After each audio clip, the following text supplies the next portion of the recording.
this is why we need big solutions at the state level, federal level, to ensure not only safety, but the timely replacement and maintenance of these gas lines, which have caused the problems the tragic issues you mentioned. So I certainly believe it is incumbent upon our elected leaders and state regulators who should be properly and adequately staffed and funded to carry out that mission. That is a legislative responsibility. That's a budgetary responsibility. So we need to come at that from many angles. Mr. Lemoncelli. If you look at transportation of natural gas, the most effective and safest way is pipelines. I remember a few years ago a tanker on a rail exploded near a bar, and I think it killed 140-some people. It's much safer to put a pipeline for transportation of gas. I believe the one in Boston, was it? It was north of Boston. North of Boston, they found the lines were overpressurized going into the homes, and that's what caused the explosion. Unfortunately, some of these things happen. Now, as far as mapping them and comparing it to the mining maps, I can tell you right now, there's mines underground here we have no idea are there. We have maps, but we don't know where it all is. And I think we should do our best to avoid putting a gas pipeline where it could intersect with the subsidence.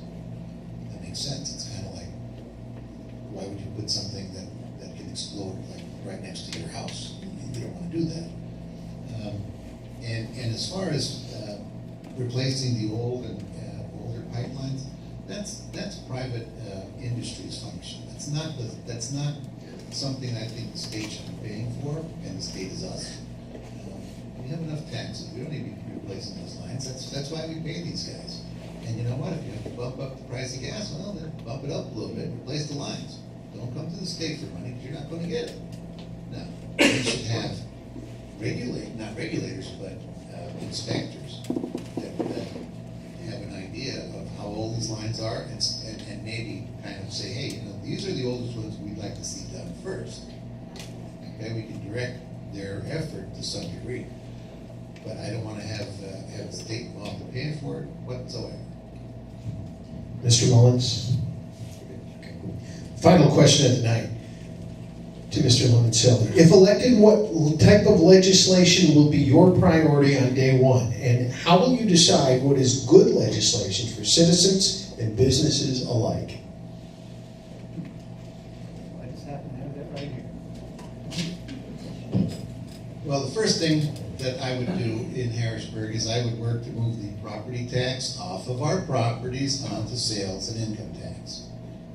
First of all, that's going to give us a $14 billion economic stimulus in this state because all your property taxes are going to go away.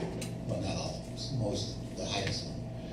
And we should want to move in the direction of getting rid of property taxes, period. I don't care if you're a corporation or you're a renter or you have a rental house. Everybody, all our property is our property.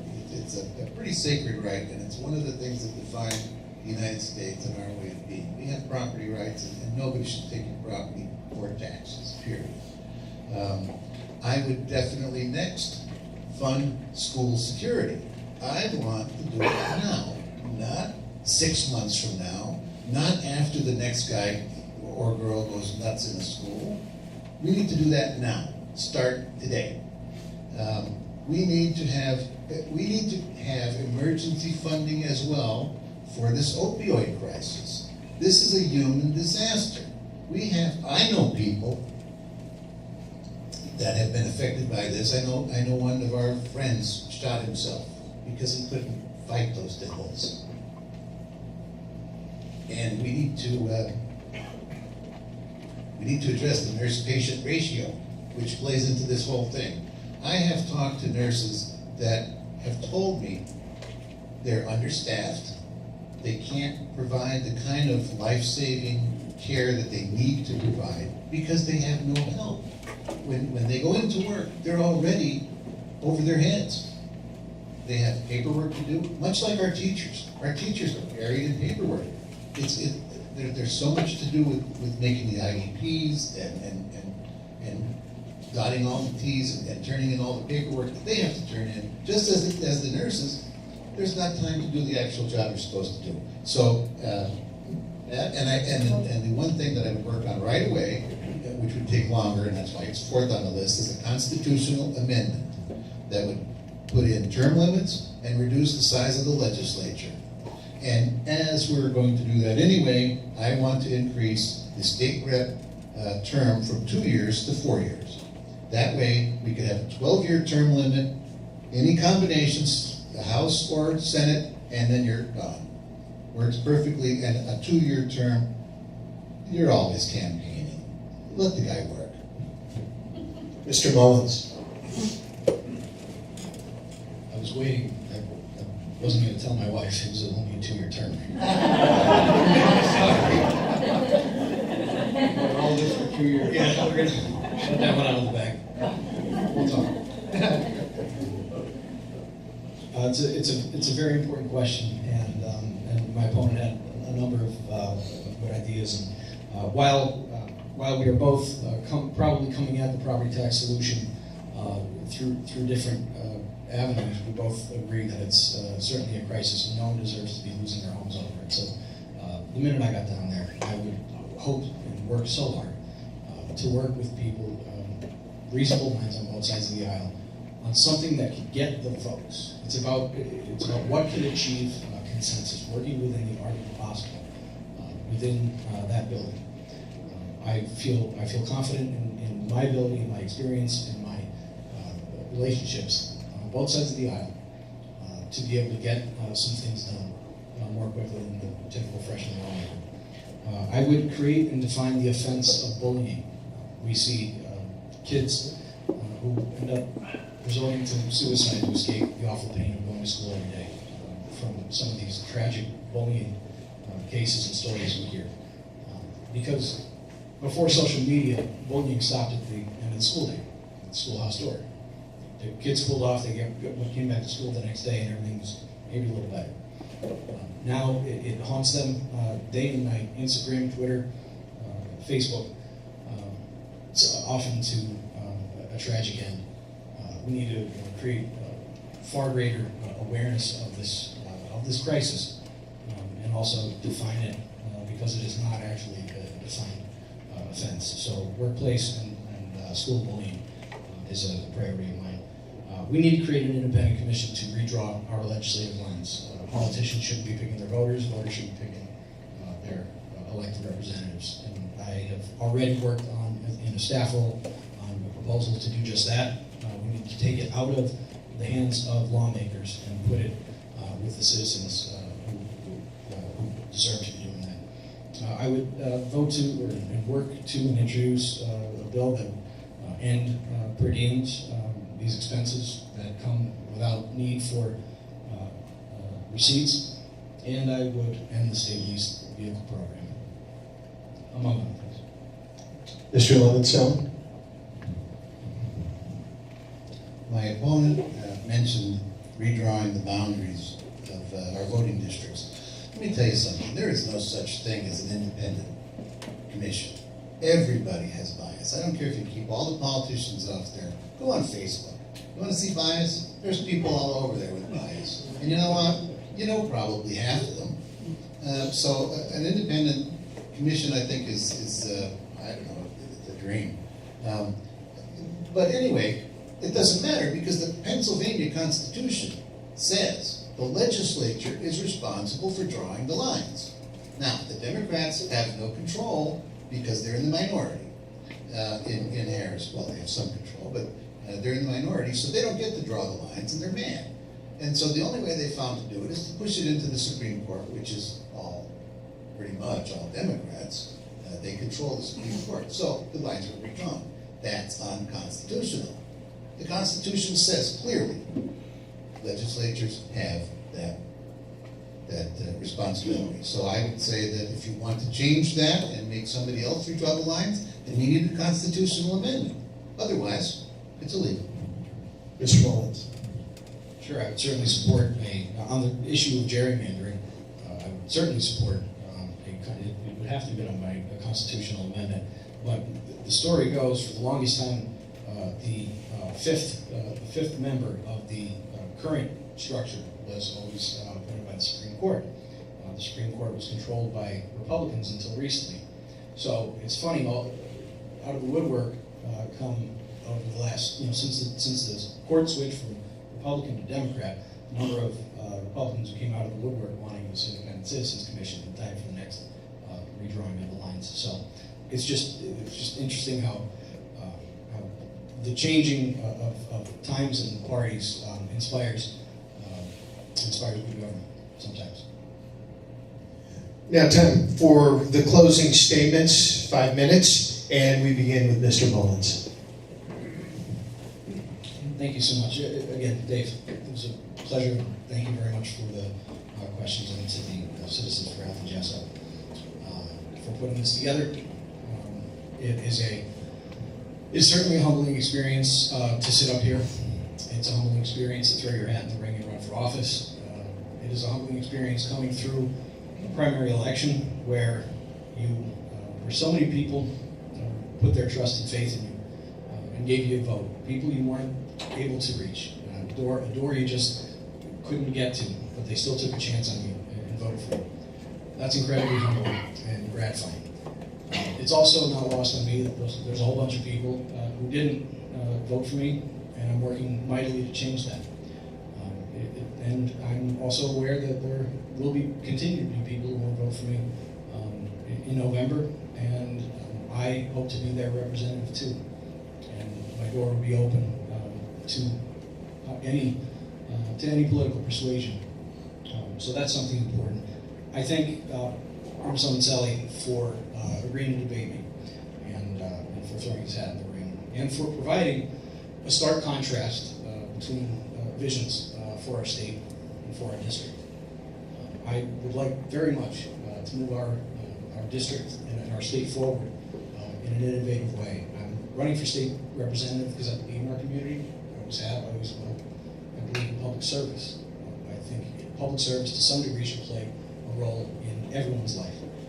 I'm proud to have been born here, to have been raised here by wonderful parents, and I'm very proud to be raising my family here, who, with a little luck and maybe some encouragement and some improving the job opportunities and other conditions locally, we might stand a chance of keeping our young son and future generations interested in building their own families here in northeastern Pennsylvania. So we've got a lot to be proud of today here. We still have very far to go. We must do better, and we can do better, and we must create opportunity and hope. Good jobs must be available at good wages, so those young people I mentioned can start their lives here and find opportunities. Families deserve to be respected with respectable wage and retirement security, and women deserve respect and support, and they need a champion in Harrisburg. We must strengthen programs that protect older Pennsylvanians and veterans and those suffering the grips of addiction, particularly those battling the opioid crisis. And I believe that real reforms must take place in our government, as I mentioned before, ending gerrymandering, stateless vehicles, and legislative per diems. I think voters have a right to the government as good as the people it represents. So it's my intention to live up to that promise and fight every single day for every single one of you. So with that, I ask for your vote, and I thank you all very much. Mr. Lemoncelli. You know what? I believe in community, and I always have and always will. But I believe in giving back to the community through service that you don't require payment for. Like joining the fire department, the volunteer fire department, that if all of those guys disappear, you're going to have a $10 billion tax bill. And we're hurting for volunteers. I believe that I can help the community by being involved with the Portugal Borough Veterans Monument Park to honor our veterans, and I believe I can help the community by being a part of the Lions Club. You know the Lions Club, you've seen them out on the street picking up garbage. They help people with vision problems, they help people with diabetes, The latest push now is to fight childhood cancer. They actually even give scholarships to people, and I believe they've helped my opponent here in his college tuition. I'll do what needs to get done. I want to keep the office in Dunmore. I think it should stay there because it's been there for many, many years. And I'd like to look into maybe having a mobile office, because we have a lot of seniors that just can't get out that easily, particularly in bad weather. Maybe we could have a little mobile office that's a large van or a camper, it's kind of a truck, whatever it is, because we have cell phones and we have laptops. Let's take the government to the people. I'll work to bring jobs here, and I will elevate our district's stature and reputation in Harrisburg among the legislators there. I'll work to protect our property rights and move school taxes off our properties so that we don't have to worry about losing our homes. The view from Harrisburg is vastly different than the view from small town America. And it's really too bad that we're so divided along the Democrat, Republican, DNR line. But the fact is that the Republicans are in control in Harrisburg. It's a Republican-controlled legislature, and if there's a factory to be placed, you can bet it's going to go to a Republican district. Send me to Harrisburg, and I will already be at the table. I'll be more capable of bringing that factory here because I don't have to convince them to let me in. If you continue to vote the same way you've been voting, then you're going to continue to have higher taxes and work 2 and 3 jobs and have little opportunity, just like we've had here for decades. I will work with honesty, professionalism, and intensity to represent your interests and our district class.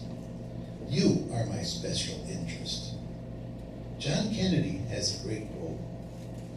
He said, "Let us not seek the Republican answer or the Democratic answer, but the right answer. Let us not seek to fix blame for the past. Let us accept our own responsibility for the future. Vote for me, because we deserve better." Thank you very much. That concludes the debate. First of all, personally, I want to thank the Citizens for Healthy Jessup. It's an honor to be able to moderate debates like this. This is an important part of democracy. Thank you to the candidates for some very good.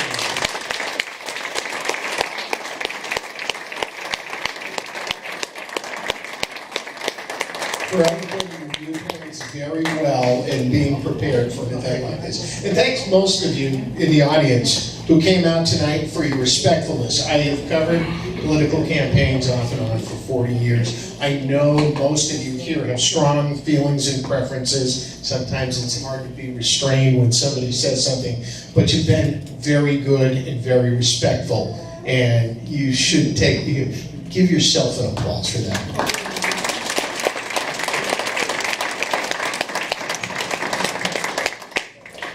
And that concludes our program. Brian?